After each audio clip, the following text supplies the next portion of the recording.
नमस्कार साथीहरू PSC preparation क्लासमा यहाँहरूलाई स्वागत छ। साथीहरू पीएससी प्रिपरेसन क्लासमा अहिले हामी नायब सुब्बाको पुरानो प्रश्नपत्रमा छलफल गरिरहेछौँ। यसै क्रममा आज हामी 2075 वैशाख 15 गते भएको परीक्षाको बारेमा छलफल गर्नेछौँ। प्रश्न नम्बर 1, हिमाली प्रदेशका प्रमुख विशेषताहरू उल्लेख गर्नुहोस्।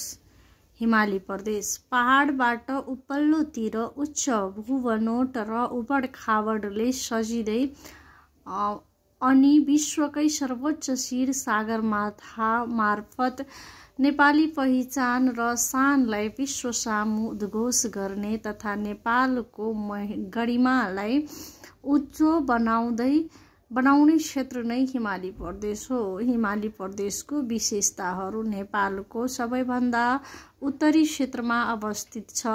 5000 मिटर माथि सधैँ हिउँ जम्ने हुँदा मानव रहित छ। अत्यन्तै कम वर्षा हुने र हुँदा पनि हिउँको रूपमा हुने गर्दछ।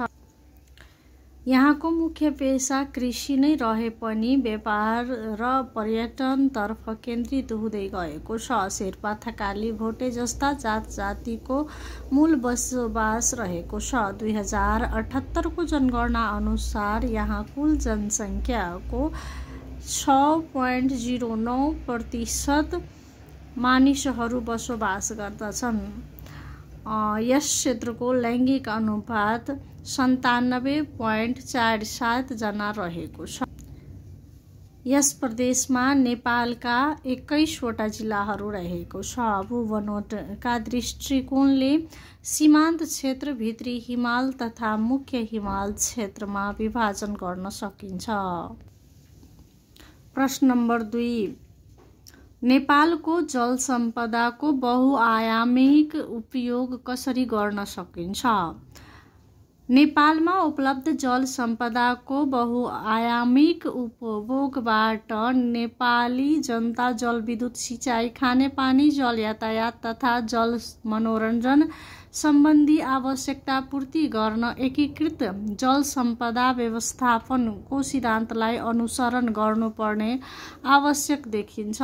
यस क्रममा जलाधार क्षेत्र विशेषमा जलस्रोतको विकास नदी बेसिन अवधारणालाई अवलम्बन गर्नुपर्ने देखिन्छ। यस क्षेत्रको विकासमा प्राथमिकीकरणका साथै विवेकशील लगानी आयोजनाहरू अधिकतम राष्ट्रिय लाभ हुने गरी पारदर्शी रूपमा सञ्चालन गर्न उपयुक्त हुन्छ।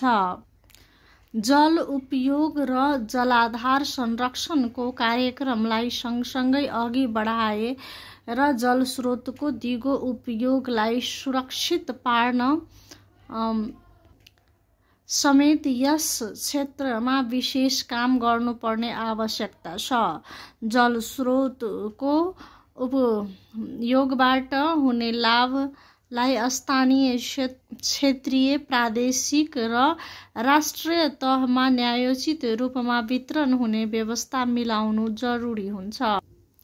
जलस्रोतको द्विपक्षीय वा बहुपक्षीय उपयोग गर्दा राष्ट्रिय हितलाई प्राथमिकता दिनु वाञ्छनीय हुन्छ। प्रश्न नम्बर 3, नेपालमा प्रचलित 5 वटा कुप्रथाको नाम लेखी तीमध्ये 2 को छोटो चर्चा गर्नुहोस्। कुप्रथा समाजमा विभिन्न किसिमका प्रथा, संस्कृति तथा रीतिरिवाजहरू सदियौंदेखि चलिआएको छ, जसमध्ये कतिले समाजलाई सकारात्मकतातिर डोर्याउँछ भने कतिले समाजलाई विभिन्न किसिमले असर पुर्याइरहेको हुन्छ। अर्को अर्थमा भन्नुपर्दा यसले विकासको बाधक प्रथाहरू नै कुप्रथा हो। यसले प्रत्यक्ष तथा अप्रत्यक्ष रूपमा समाजलाई अन्धकारतिर धकेलिरहेको हुन्छ। नेपालमा यस्ता किसिमको कुप्रथाहरू अहिले पनि चलनचल्तीमा ती हुन्। हलिया प्रथा, दाइजो प्रथा, घुङ्गटो प्रथा, देउकी प्रथा, छाउपिडी प्रथा। दाइजो प्रथा। छोरीको बिहेमा माइती पक्षबाट दिइने कोसेलीलाई दाइजो प्रथा भनिन्छ। वर्षौंदेखि आफ्नो मुटुको टुक्रा जस्तै सम्हालेर राखेको छोरी जब सदाको लागि माइती छाडेर जन्मभूमि छोडेर कर्मभूमि प्रस्थान गर्दाखेरि माइती पक्षले मायाको चिनो स्वरूप दिएको केही गरगहना सरसामान तथा वस्तुहरू नै दाइजो हो। यो प्रथा सदियोंदेखि चलिआएको हो, तर यही मायाको कोसेलीलाई केटा पक्षले डिमान्ड स्वरूप केटी पक्षबाट बहुमूल्य सम्पत्तिको माग गर्न थालेपछि यसले समाजमा ठूलो समस्याको रूप लिएको हुन्छ, जसको पूर्ति नहुँदा चेलीलाई हिंसाको शिकार हुनुपर्ने हुन्छ। कतै कतै त जिउँदै जलाइएको पनि समाचार सुन्नमा आउँछ। यो ठूलो कुप्रथा हो। घुङ्टो प्रथा। खास गरी मधेसतिर घुङ्टो प्रथा बढी प्रचलनमा रहेको छ। मैथिली समाजमा ठुलोलाई आदर स्वरूप बिहे भएको केटीले आफ्नो टाउको छोप्ने गरेको थियो, तर यसैलाई कुप्रथा स्वरूप सधैँभरि पुरै मुख छोपी घरमै बस्नुपर्ने हुन्छ। सानैदेखि कोमल फूल जस्तै माया ममता पाएको केटी ससुरालीमा एउटा कोठामा मुख छोपी बस्नु परेको हुन्छ। यस्तो जीवन जेल समान हुन्छ, जसमा दिनभरि मुख छोपी घरभित्रै काम गर्नुपर्ने, बाहिर घुम्न नपाउने, घरको काममा चुर्लुम्म डुब्नु पर्ने हुन्छ। यसले गर्दा बिहेपछि जीवन आनन्ददायक नभई घुटनको साथ बस्नु परेको हुन्छ। Question number 4। सार्वजनिक क्षेत्र र निजी क्षेत्र भन्नाले केलाई बुझाउँदछ? प्रश्न पार्नुहोस्। आर्थिक विकासको संवाहकको रूपमा सार्वजनिक तथा निजी क्षेत्रलाई लिइन्छ। आर्थिक विकासका संवाहक मध्ये सार्वजनिक क्षेत्र नै प्रमुख हो भने निजी क्षेत्र यसको सहयात्रीको रूपमा रहेको हुन्छ। यसलाई यसरी प्रश्न पार्न सकिन्छ। सार्वजनिक क्षेत्र मुलुकको अर्थतन्त्र, आर्थिक समृद्धि र भावी आर्थिक कार्य दिशा तय गर्दै आर्थिक विकास एवं सिङ्गो मुलुकको विकास क्रियाशील प्रक्रियालाई ठोस गति र दिशा निर्देश गर्ने प्रमुख तथा जिम्मेवारी नै सार्वजनिक क्षेत्र हो। राज्यमा विकासको प्रमुख कर्ताको रूपमा रहने सरकार तथा सरकारद्वारा सञ्चालित क्षेत्र नै सार्वजनिक क्षेत्र भनी बुझिन्छ। सरकारको अलावा सरकारको पूर्ण र आंशिक स्वामित्व भएको क्षेत्र समेतलाई सार्वजनिक क्षेत्र भनिन्छ। सार्वजनिक हितमा केन्द्रित सरकारद्वारा सञ्चालित समग्र विकास समग्र क्रियाकलापहरू त्यसको विस्तार तथा फैलावट रूपमा सार्वजनिक क्षेत्रलाई अर्थ्याउन सक्छ।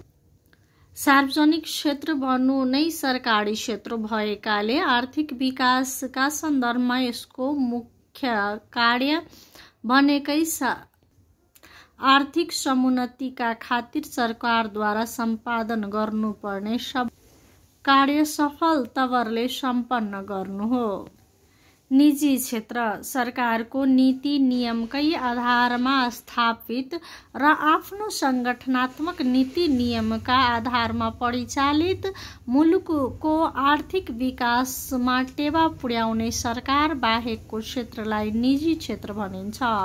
आर्थिक विकासमा सरकारको सहयात्री भई आर्थिक स्रोत एवं साधनको परिचालनमा नवीनतम सिप र प्रविधि मार्फत योगदान गर्ने तथा उच्च लगानी गर्ने आर्थिक विकासको अभियन्ता नै निजी क्षेत्र हो। नेपालको आर्थिक सामाजिक विकासको सन्दर्भमा नेपाल सरकारको दोस्रो आर्थिक स्तम्भका रूपमा निजी क्षेत्रलाई, आर्थिक सामाजिक विकासको सन्दर्भमा नेपाल सरकारको दोस्रो आर्थिक स्तम्भका रूपमा निजी क्षेत्रलाई लिइन्छ। निजी क्षेत्रमा रहेको ज्ञान, सिप, पुँजी, प्रविधिलाई उपयोग गरी राष्ट्रिय विकासलाई उचित दिशा निर्देश गर्न सकिन्छ भन्ने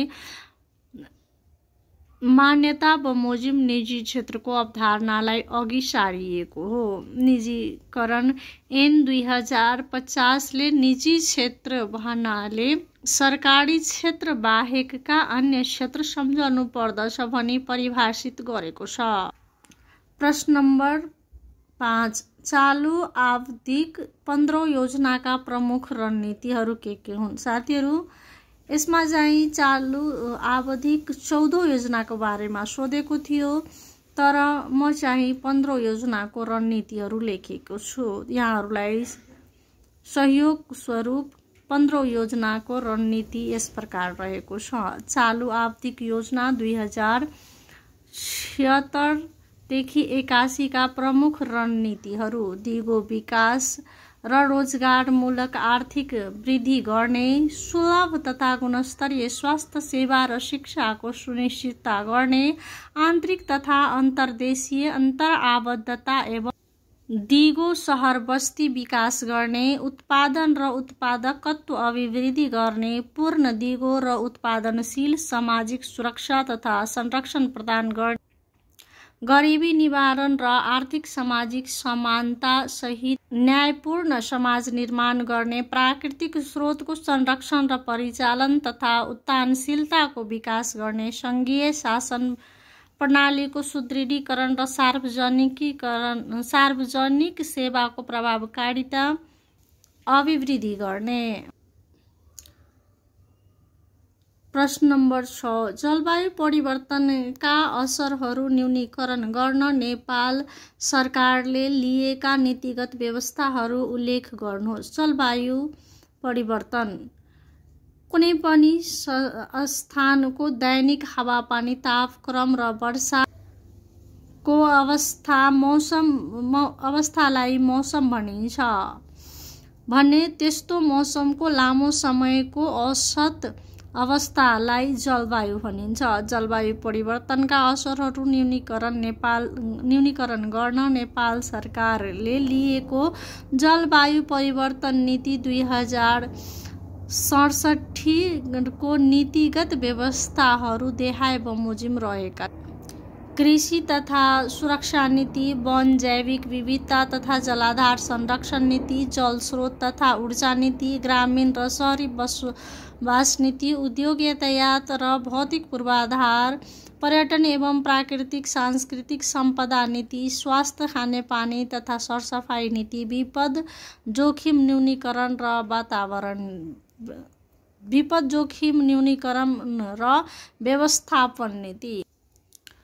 प्रश्न नम्बर 7, नेपालमा विद्यमान बेरोजगारीका प्रमुख कारणहरू पहिचान गर्दै प्रभावकारी ढङ्गले बेरोजगारी न्यूनीकरण गर्न के कस्ता उपायहरू अवलम्बन गर्नुपर्ला उल्लेख गर्नुहोस्। बेरोजगारी काम गर्ने सक्षमता, तत्परता र अवस्था हुँदाहुँदै पनि काम गर्न, आय आर्जन गर्न तथा रोजगार गर्न नपाएको अवस्था नै बेरोजगारी हो।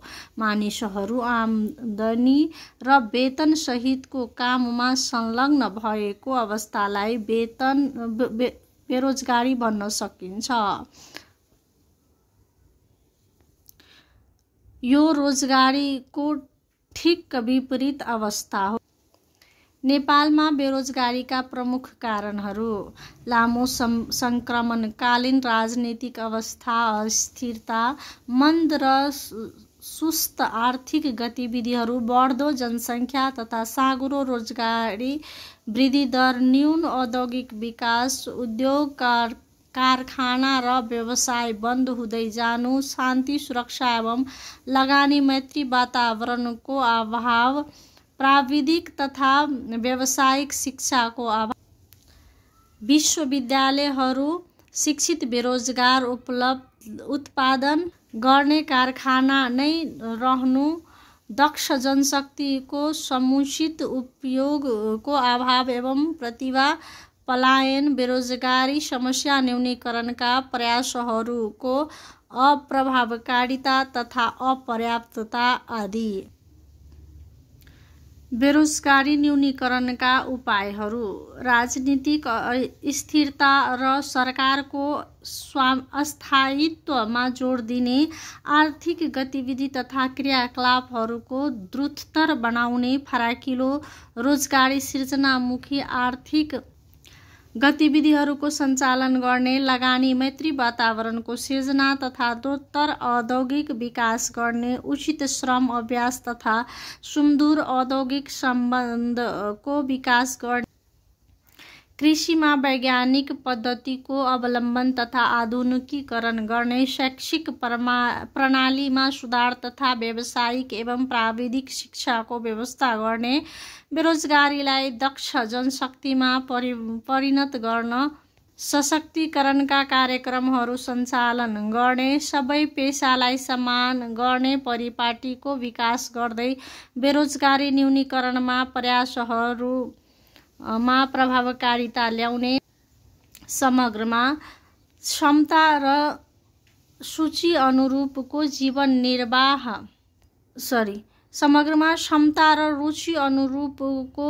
निर्वाह हुने गरी सुरक्षित, मर्यादित एवं दिगो काम नपाउनु नै बेरोजगारी हो।